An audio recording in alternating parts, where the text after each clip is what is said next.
So, welcome to another episode of the SBE Podcast, the place where we share interesting stories of interesting people. My name is Louis Morgner, and today I'm lucky enough to be joined by Tim Hilken, who is an assistant professor at the Department of Marketing and Supply Chain Management, teaches many courses here at the university, among which are marketing management, also services marketing, and some courses in digital strategy for the MBA program.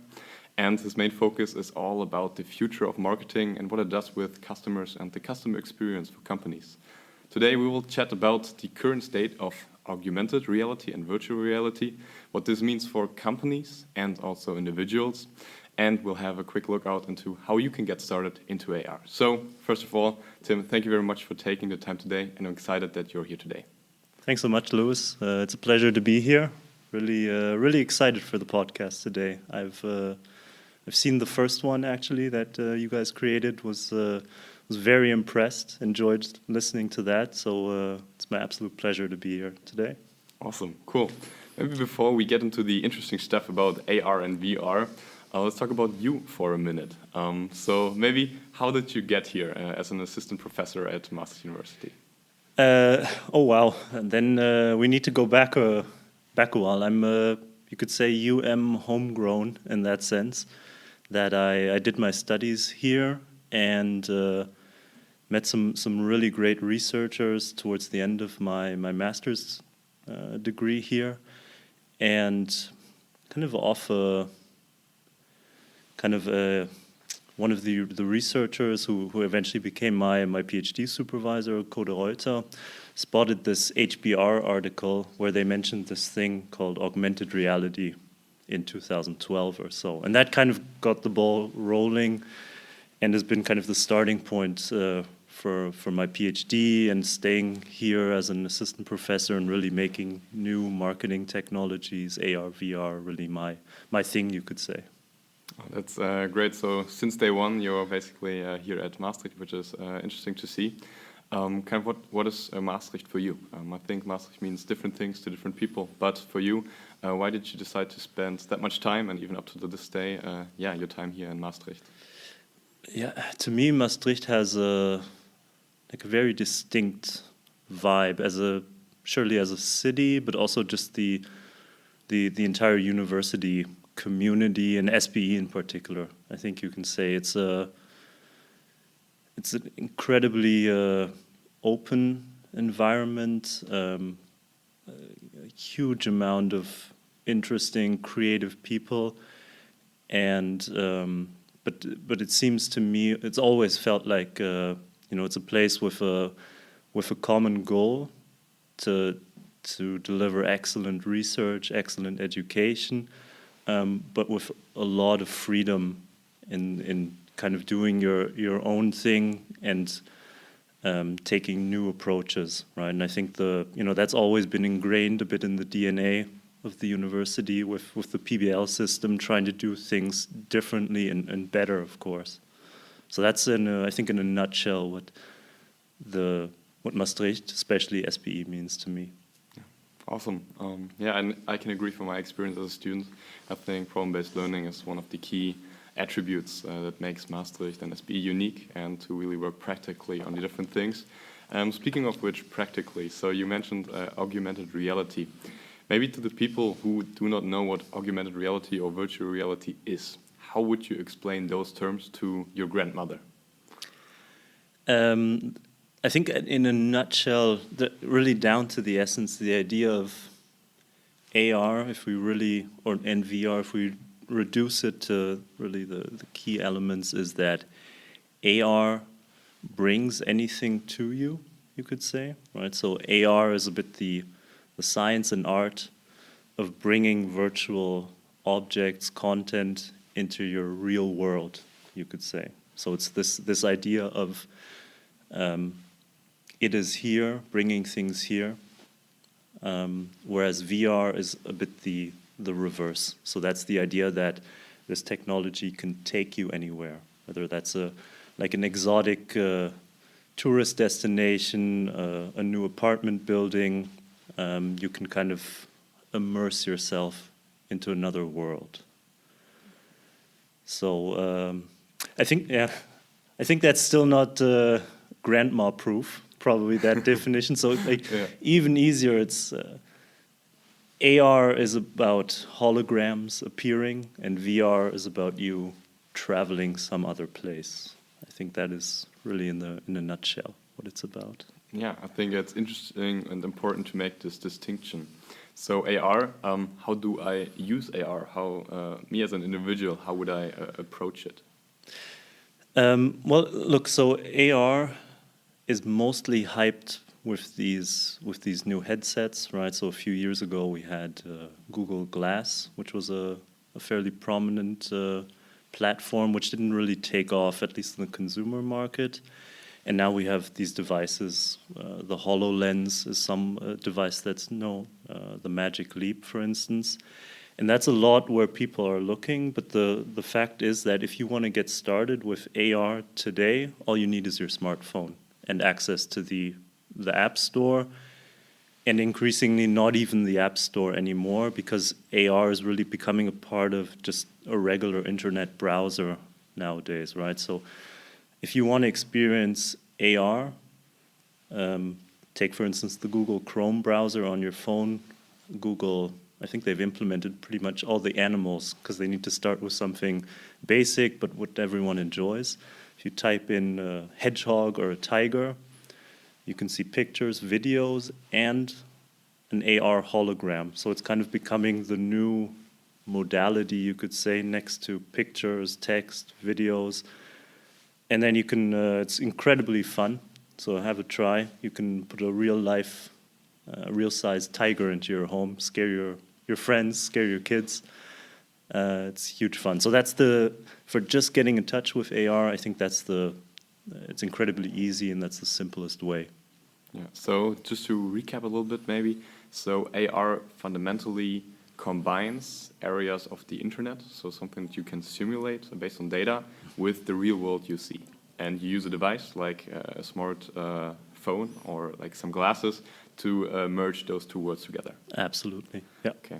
And now maybe talking about VR then, what is different? How would I enter the VR world as a consumer? Yeah, so it's a bit similar in terms of which device to use. That a lot of people know VR from, say, immersive gaming or so. That's what they think of. But it doesn't need to be that complicated. Again, even on your smartphone, if you go to YouTube, you can experience a VR experience to some extent already there. YouTube even has its own, you can just search VR videos, for instance, and what it allows you to do is kind of take your phone and really move around as if you're there in a different environment. That simulates it a bit, and then obviously with headsets, think of Oculus Go or Oculus Rift, which are not that pricey anymore, even. You can experience the more immersive thing where you kind of go on the roller coaster. That's the famous one where people tend to freak out a little bit, but you can experience amazing landscapes, go on a virtual hike, so to say, and it's all about experiencing a different world. And again, I think it's really easy to just give it a try, be it on, say, YouTube or a lot of kind of VR videos. Environments are out there. So today is 2020. You mentioned that you started getting into the area of AR in 2012. So that's 8 years ago. For me personally, the first time I experienced or was in touch with AR, VR was like in the last 2 years. But maybe take us back into the early days of AR or VR. So how does someone who has a crazy idea about this new reality, starts in this area and this subject? Yeah, and indeed, I think the most prominent touch point for most people with AR was perhaps the Pokemon Go hype. I mean, it's a bit of a different discussion there. Interesting, a lot of people actually didn't use the AR mode so much, but that for a lot of people is like the first touch point. I think I got started with AR, and this is where especially IKEA, actually, as a company, they were perhaps amongst the first movers. And that's the first kind of real AR experience I used, even in 2012, 2013. I think they took a risk and they launched this first IKEA app where you could scan a product from the catalog, and then you would need to throw the catalog on the ground because the tech wasn't there yet, so it needed like a fixed point. And then in very much it was 3D, but if we're honest, it was really still early stage. You could see what kind of resembled a furniture piece appear. And I have to say, at that time, I was incredibly impressed by that, perhaps because I saw where this could go, right? And then talking to friends and family, they just laughed at me because they said, it's like, using Microsoft Paint in the real world. It just looks, it's never going to get there. But I said, just wait, until the graphics improve. At some point, you're not going to be able to tell apart whether it's just a digital image or an actual furniture piece. And that is, I think, for me, was the first starting point, and that was quickly followed by another first mover application from Practice, which is the Mr. Specs website, which is a large eyewear retailer where you can order sunglasses, glasses. So personally, it's important for me, and I always wanted to give it a try. But the issue with that type of online shopping, especially the glasses, is you always order 5 or so, and then none of them really fit you. Typically, it's not even the fit; it's just you try them on, within a second, you already know that's not going to look well on me. And they had this idea of an AR mirror where you can try on sunglasses, glasses, and it had a bit of startup problems, similar with the IKEA. A lot of people dismissed it initially because they said it's not realistic enough. But I really had this belief that this is going to go somewhere. And then kind of starting my PhD, the early days, I got participants to try on that mirror.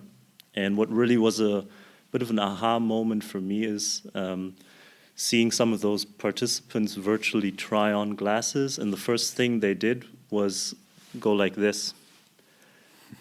And that was just this moment for me where I thought, okay, the quality of the images isn't that great, and still they kind of were touching their faces as if the glasses were there. And that's where I thought, okay, there must be something to this. If the graphics improve and so on, this is clearly going somewhere. And from there on, it kind of just kept going, I have to say, more and more. It's really, with the research I've been doing, it's been really at the forefront, always waiting, actually working with developers also, trying to push kind of the boundary forward that new features, new apps come out.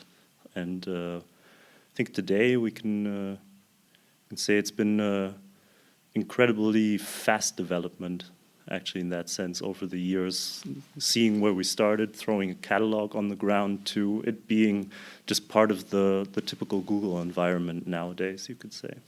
That's crazy. I mean, you talked about the first mover advantage. For me, I think there's so many companies out there, so many corporations with a lot of resources, but just judging from what you told me, they did not take the leap in this new technology. Although one could think that extending reality is probably one of the most exciting technological trends out there. Why do you think our companies or businesses so reluctant to be the first mover in those new technologies?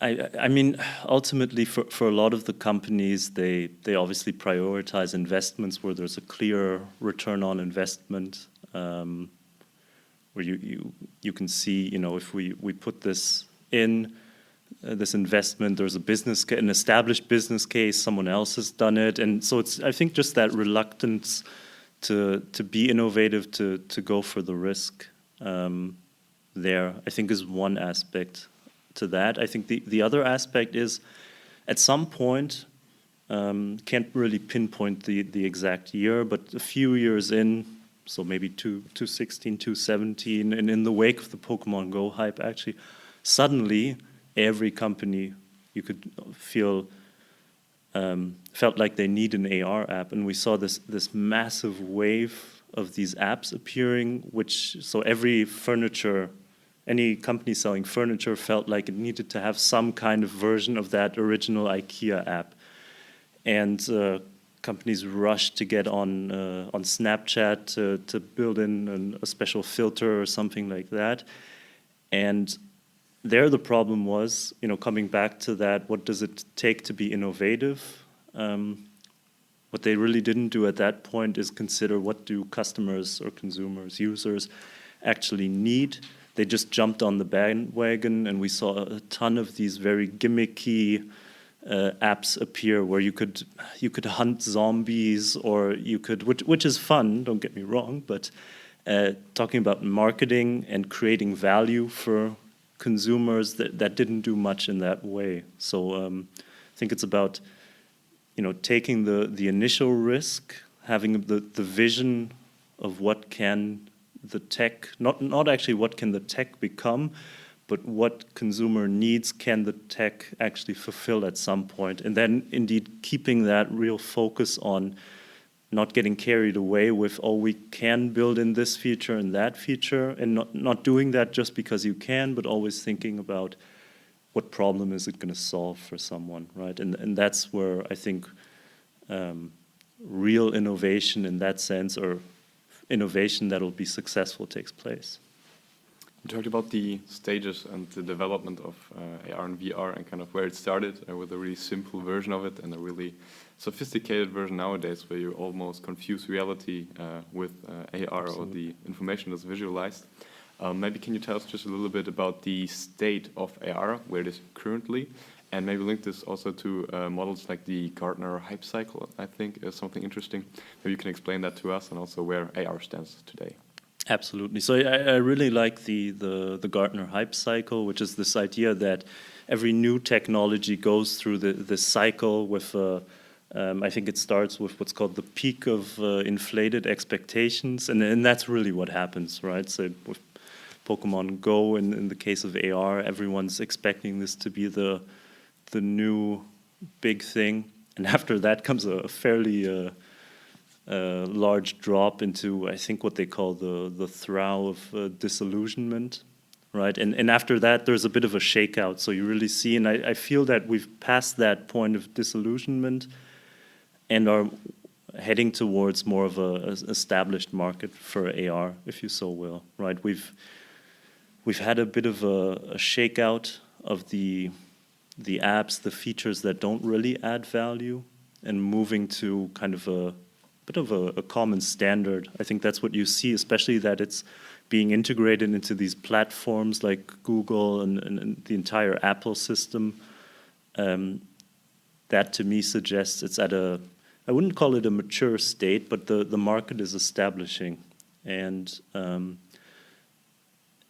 I don't think we're at the end here yet. So I expect a lot of kind of other peaks to come up, because what we see a lot is that AR is now combined with different technologies. For instance, and again, I keep coming back to really IKEA as a company with their app who are pushing the frontier here, because they've integrated also a visual search feature. So it's a bit, not sure if we can really call it AI in that sense, but what it does is it allows you to scan furniture pieces and then find kind of a matching IKEA furniture piece to that, and then project it into the real world. So we're seeing AR combined with AI-ish, we could say, features.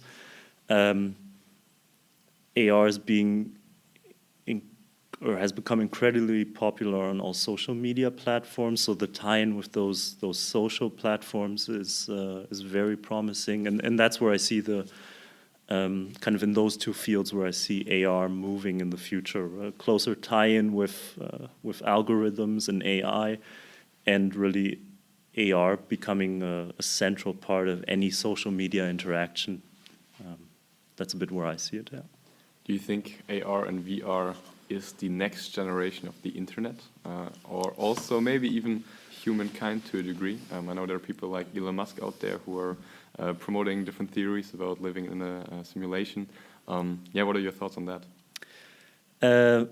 That is a a very far-reaching question. I think it was interesting. I recently spoke during the MBA teaching with a participant who said, "Oh, you should really read the books by I hope I get the name right, Mikhail Asimilov, who apparently in the 80s wrote these sci-fi tech fiction novels where he was envisioning how it would be, and it's shockingly close to what we have nowadays. The ideas, I think." At least I'm told. I do need to read up on the books. But this is a bit the way how I'm thinking about AR, VR in the future, to really not be afraid to think a bit bold and think a bit boldly and imagine what it could become. So I could very well imagine that in the future, and perhaps driven by the technical devices also, that AR, we'll always have that little AR display ready within our just regular glasses, and that then changes the whole dynamic of the internet, as you suggested. I mean, why should the internet be trapped in a screen, in that sense, in a fixed screen, when we could, with AR glasses, project it, have it kind of everywhere in our everyday lives? For instance, we actually have a paper on this where we found that people attach kind of similar feelings of ownership towards completely digital AR holograms as they would to a real product. And that kind of, it's a bit early for this still, but at some point I could imagine that you'd be thinking of, why would I still buy a physical TV set if I have AR glasses on all the time? I could just project my Netflix program onto the ceiling while I'm lying in bed, right? And it seems a bit perhaps absurd now, but then again, 20 years ago, people also didn't think that you could ever listen to music if you didn't have a CD or so. Right, so I think that logic really shows that I'm quite confident that AR and VR will be a kind of the next generation of the internet and kind of an everyday interface to some extent. It's so interesting to think about the future that way. Thank you very much for sharing. I think we definitely can see the similarities between different technological innovations we had in the past and what AR therefore might actually mean for us in the future. Thank you. But let's take it again from the future back to the present moment, so where we are now. What's interesting, as you also mentioned a little bit, the implications for businesses and also consumers. First, I would like to talk a little bit about the marketing side of things. So, what can companies do with it nowadays? What is the implication for it? Absolutely. So for me, AR and VR, they both offer really a huge portfolio, you could say, of opportunities. And we typically, from a marketing perspective, we think about these technologies as tools to enhance what we call the customer experience, which is a bit of a buzzword today, but the idea really being that in today's world, in today's marketing environment, people are not just looking for commodities, goods, services. They want an experience around them. And that holds for experiences that are, or product services that are inherently experiential. Think of visiting a theme park, going skiing at Snow World here in Landgraf. But also for basic commodities, even just think of salt, even as really a staple food. But we're seeing that even around those, companies are trying to build an experience with different types of salts and kind of the different origins, and really elevating kind of the commodity to having an experience when you're using it. That's kind of customer experience in a nutshell. And what AR, VR does, they offer a lot of opportunities to make those experiences better, to extend them, you could say. And that, when we talk about customer experience, we also often talk about what we call the journey a customer goes through. So from becoming aware of a certain brand, a product, to evaluating it, to deciding they want to buy it, to using it, to telling friends and family about it. And what we see is that AR, VR can help at pretty much all of the stages throughout that journey, right? So like the classic example with IKEA or Mr. Specs is early in the journey, AR can let you close what we call imagination gaps, right? So it allows you to try before you buy, which has traditionally been very difficult, for instance, in online shopping. At the point of purchase, there's some really great studies how AR can help you, for instance, navigate through a store, navigate through a supermarket. It can help you make, say, healthier choices. There's this great app that lets you, for instance, desaturate in color, so kind of make gray unhealthy products or products you're allergic to. So that really offers completely new opportunities, and I think that one's particularly worth emphasizing because it's AR is not simply about just getting consumers to buy more. It's really about creating value for consumers. So giving consumers also AR or VR as a tool to make better choices for themselves, to have a richer experience. That really goes to, not just making a profit, but actually goes to really consumer well-being also, if we think of that. Looking more towards the end of the journey, this is something that isn't so explored yet, but you could use VR to kind of relive an amazing vacation experience you had. You could use it to let friends and family share or re-experience the great experience you had, for instance. So in a nutshell, the potential of AR and VR for marketing is huge, and it really goes from the first point of contact to after consumption, telling friends and family about it. Really interesting. Another article I think you published, if I'm not mistaken, was about the playground effect. Oh, yeah. And how it helps consumers be more creative and imagine new things. Probably you can link that to what you just mentioned, right? Absolutely. And the idea there being really that with AR, that's why we chose the title a bit. It turns everyday environments into what we call a bit of a creative playground, because at zero cost, zero effort, you can redesign, for instance, with the IKEA app, and that's what we used in the study again. We see we really like this app. You can change the interior design and play around with different combinations. It's a bit like rapid prototyping, you could say, but at zero cost and zero effort, because it's so seamless and in context. And that, I think, is what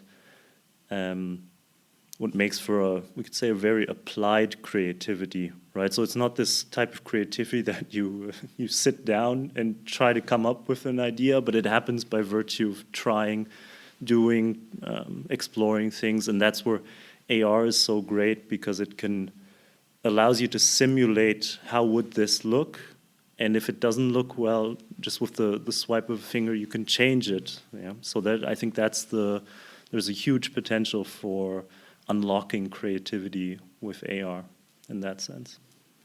How can you link AR marketing activities to current marketing strategies a company might pursue?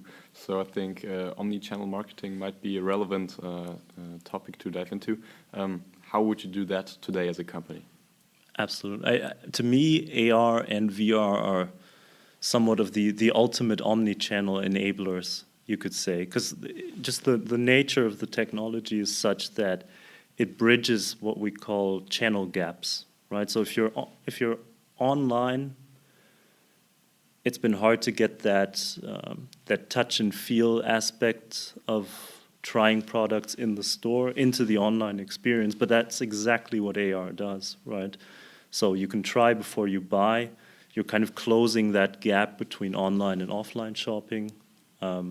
The other way around, traditionally, if you've been in a store, it's been hard to kind of reconnect with the online world, so to say. You'd need to go to some kiosk in store or pull up your phone, and you start creating this distance between the immediate experience and this alternative online world. And that's again where AR and VR, especially AR, I think in this context, can bridge that gap, right? So a great example is, for instance, in the, I believe it's the Nike flagship store in Paris. They have in store a shoe customizer, but there's no real shoe, right? So they have a complete white sneaker, and you can project different designs on it. So it's really that mix of physical and digital. You can create your own sneaker. They kind of save it, and I suppose you could order it for delivery at home. If not already, then probably in the future. So that idea of really bringing physical and digital together, I think that's where AR and VR really tie into marketing strategies around this concept of the omni-channel strategy. Let's combine everything you talked about in the last few minutes. And my question is, how would you market the product in 2020 and beyond? Well, certainly with a great AR and VR experience. But this brings me back to an earlier point. I don't think AR or VR should be used just because you can. There needs to be, so this is, Steve Jobs famously said, you need to start with the customer experience and work backwards to the technology, right? So starting with technology is rarely productive. You need to figure out what are my consumers' needs, wants, and then what is the best technology to address those. That's the way of thinking, clearly. So if I'm marketing a product, for instance, consider we'd like to market the unique learning experience at SBE, for instance, right? And then we think about what are the pain points, we could say, right? So how can I experience PBL, for instance? Arguably somewhat the competitive advantage at SBE or Maastricht University in general. How can I experience that before signing up, right? And then we could think of, well, why not join in VR a real tutorial, right? So obviously we have that at the experience days, but that requires quite a lot of effort and time commitment to go here and experience that. Why shouldn't someone be able to just experience that from the comfort of their homes, right? So that would be something here. Or, we're sitting at the beautiful new Tapine building now, and I'm still having a bit of trouble navigating that. What about an AR Wayfinder app that helps you navigate the university buildings, tells you something about, say, the history of the building, ties in with some of the course contents, perhaps even. So these are, as soon as you start looking for user, consumer, in this case, student needs, you'll ultimately find opportunities to use AR and VR. So that, in a nutshell, is the way I would approach it. Let's apply this right away. Let's say we want to work backwards from the customer experience in education to the technologies we should use. I mean, you teased this already quite nicely. But let's talk a little bit about the future of education and work our way back, what technologies we might use to improve the student experience, if you want to say it like that. Absolutely, yeah. This is hugely important to SBE and Maastricht University, of course, but also to me personally as someone who's doing research, but also gladly spends a lot of my time on education and creating a great learning experience here. And I have to admit, it's fairly tricky to, we could think about the examples I just had for how to help prospective students get in touch with the university, and there we're really looking at more, let's say, the marketing communication offers. How can we communicate this great value proposition that we have here to people who don't know about it yet? What I still find more challenging, but that's what intrigues me, is how to improve the experience, the learning experience, say, in the courses of students that are already here, right? How can we use AR, VR to better teach, for instance, a marketing course. And there's actually a few initiatives at the university looking into this already, and really excited to see what comes out. Some things I can imagine, talking just from personal experience, I teach services marketing, and in that course, we talk a lot about what is called the service-scape, so the environment in which a service takes place, right? So again, thinking about this is what we're teaching, and we're trying to get students to get a better understanding of how should I deliver services, what are key components, and there the service-scape, the service environment is really crucial. And so like an exercise we do often in class is we ask students to go out and to map a service-scape, right? You can just go to a store and really document. I walk in, I'm approached by a sales representative and go through the service script, so to say, and they create a service blueprint, what we call, to really map out everything. Now, especially now, times of COVID, that it's not we simply can't be sending out anyone to a store. We shouldn't be, I think. But I see there, for instance, VR could offer huge opportunities for immersing yourself, right? You could virtually try out different service-scapes. You could simulate if we have a sales representative approach a customer in this way versus this way, what happens, how do I feel as a consumer? So to me, VR there, for instance, is the ultimate immersion tool. It can allow you to experience a lot of these management concepts that we often only read about or read examples about. You can experience them firsthand, right? So how does it feel to be treated very well versus very poorly by a sales representative? What emotions does that cause in me? So that rather than just reading about employees needing to show empathy or so, I could experience that firsthand. That for me would make for a much richer learning experience. And I believe that could be also transferred to many other types, right? So this was a fairly specific example, but you could extrapolate it to, for instance, practicing public speaking, right? So if I have trouble presenting in front of a group, why not expose myself to that in VR, like an entire, right? So if you think you're never nervous when presenting, I really encourage you we should create a VR experience of a 600-person filled lecture hall and then giving the talk. That really changes, but it's a great learning experience at the same time. So that is another opportunity, aside from delivering content, that you could use AR, VR to train really these skills. So think of, for instance, presentation skills in that sense, but also simulating, say, different group dynamics, right? So why not in VR practice how to give each other feedback, right? And that doesn't necessarily need to be fully that we're talking about really getting people in VR together, but just me for myself to have a bit of my own practice with giving someone, a simulated person in that sense, feedback. I'm sure that would enrich kind of the skills there. So these are some of the opportunities I see for the learning experience.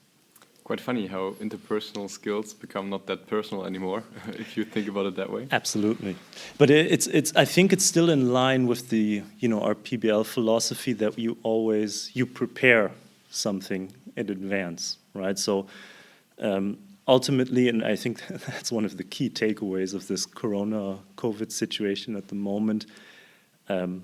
Nothing beats the physical. Social interaction, being in the same room, having that physical experience, but I think you can really prepare it, enrich it through AR and VR. Yeah. You talked a little bit about practicing certain skills, and before we talked about implications for businesses. As we know, a lot of businesses also need to train their employees in different areas. Is there something happening today in that space? Absolutely. So a lot of companies are realizing the potential for delivering better training, better onboarding to new jobs, actually involved in a large project here funded by the province of Limburg, where we're looking for investigating opportunities for AR, VR to improve training in the logistics sector, actually. And this often has to do with, for instance, people working in a warehouse, that before they come and work at the warehouse, they need to learn about the procedures, about the steps, and a lot of companies so far, they've created kind of online trainings for that, where you read about scenarios, but they're really looking forward or looking towards using VR to let people prepare for the job by going through the steps they would need to do at the job, completing kind of a training as if they were already there, but then at the same time not needing to create, say, a separate training area at the warehouse, but they could train virtually and then directly go and obviously continue to learn on the job. That to me is kind of an example for that.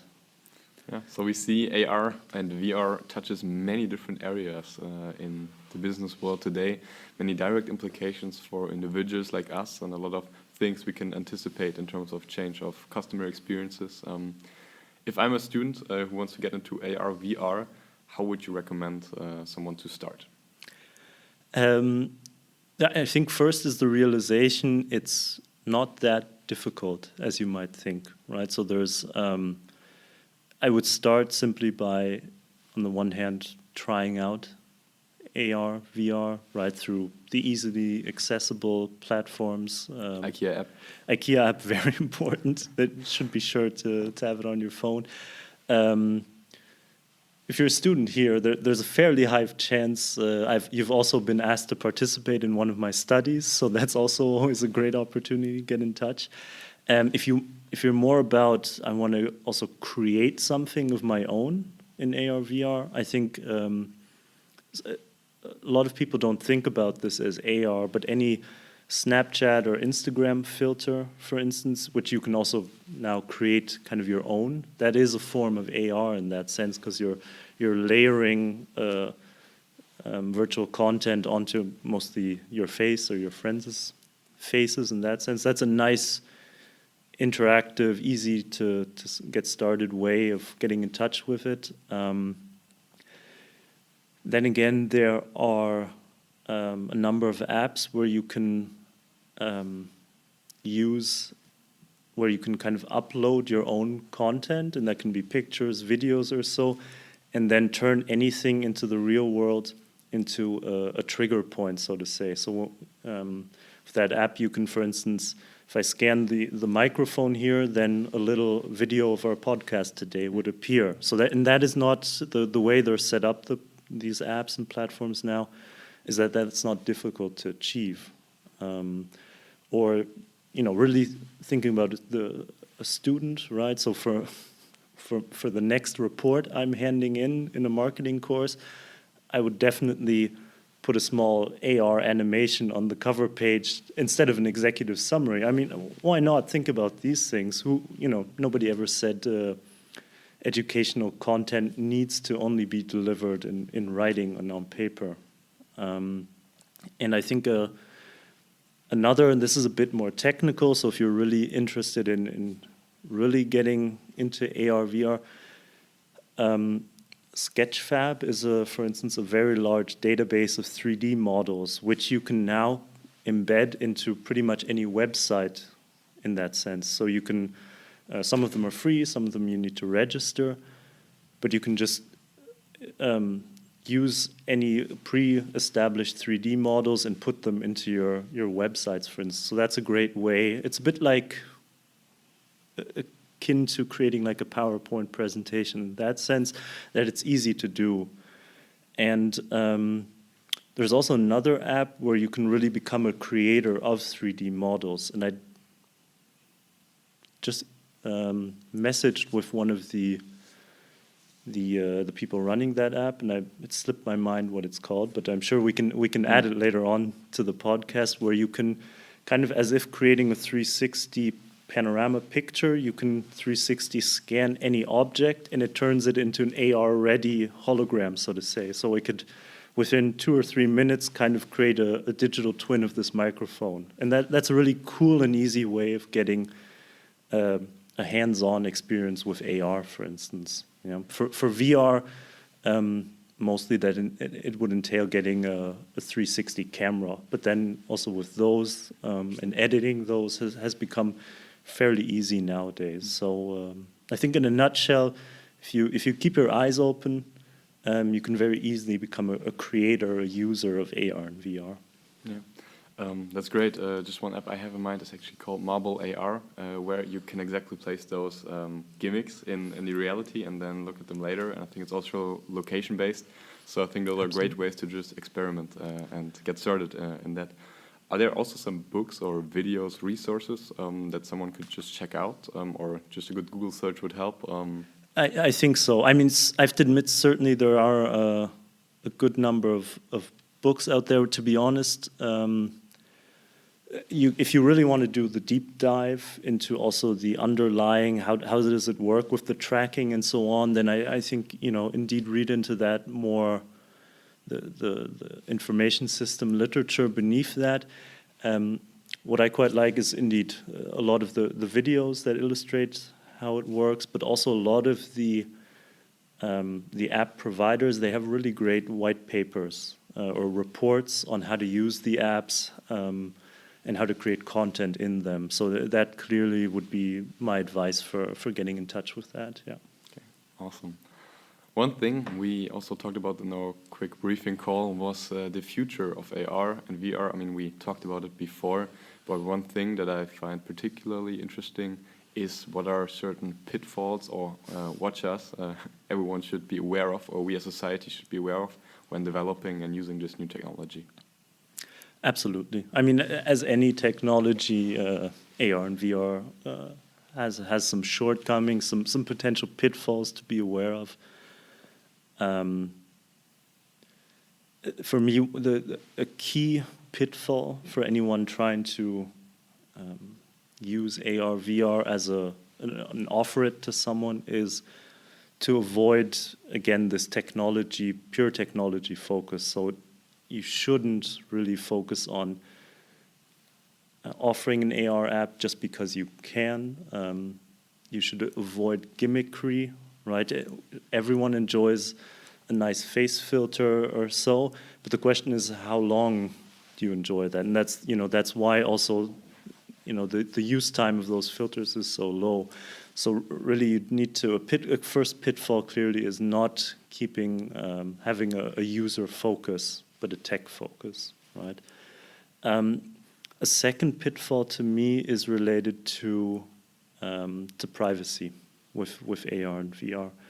And we know relatively little at this point about that. We know a lot about privacy concerns on the internet and social media so far, but for me, AR and VR, they have a new dynamic related to privacy concerns, because ultimately with AR, for instance, you're scanning your living room, you're putting products in there. And we've done a first study with this, there are some concerns that, say, companies or whoever's offering the app then learns in what we call a contextualized manner about you. Not only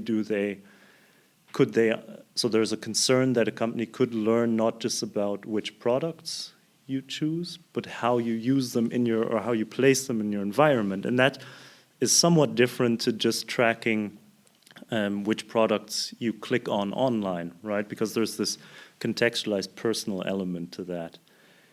And that's also what we found in a recent study, that kind of unwanted exposure and contextualized marketing that makes users of AR sometimes uncomfortable. The same goes a little bit for the apps that let you try on products, be it glasses or L'Oreal, for instance, has a virtual makeup mirror. There's a bit of concern related to privacy, of course, of scanning your face. Interestingly, I don't think it's, and that's what we found in a recent study, because a lot of people are used to having their face on social media, the concerns there are actually not as big as to scanning your personal environment at home. But that's something there.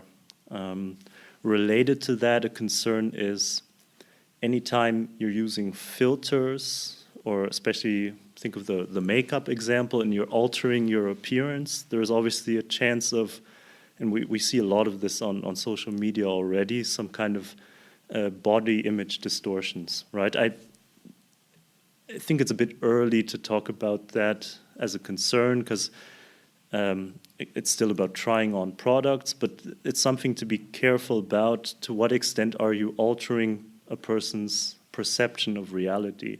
And then that as a starting point, you can take a very deep dive into philosophy, actually, how our view of reality might be biased. So that's just something to be aware of, I think. To what extent are you still letting users be aware of the fact that it's still only a simulation, right? That's a key pitfall for me also. I think a third one, and I think I've touched upon this earlier, pitfall would be to use AR only for, and this is unfortunately something that a lot of people associate with marketing, that it's just about selling to, which it clearly is not, right? Marketing is about communicating, exchanging value for any stakeholder in that sense, right? So another pitfall would be to just use AR, VR only as tools for selling, right? I would emphasize this as these tools for creating value for people. And then if we think about examples of using these apps to make healthier, better choices, to have a colleague who's working on AR and VR related to financial decision making, visualizing kind of investment opportunities, visualizing better how much do I need to put aside for my retirement, for instance. Those are really important, well-being related marketing activities. How can AR, VR be used to in healthcare marketing, right? How can it be used to promote a healthier lifestyle, remind people to take their medication, remind them to physically exercise. These are huge. There's huge opportunities there, I think, that are so far a bit untapped in that sense. I think like a great example also is the UK's National Health Service, for instance, had a campaign, an AR campaign about donating blood, which was hugely successful, I think. Right, so kind of the experience virtually giving blood then actually led to people also donating more blood. So I think another pitfall would be to not use these technologies for societal, for personal well-being also. The last question I have for today is about the role of the marketer. We have seen in the past, I think, 25 years, the role has fundamentally changed. Nowadays, marketers need to be aware of new social media trends that are going on.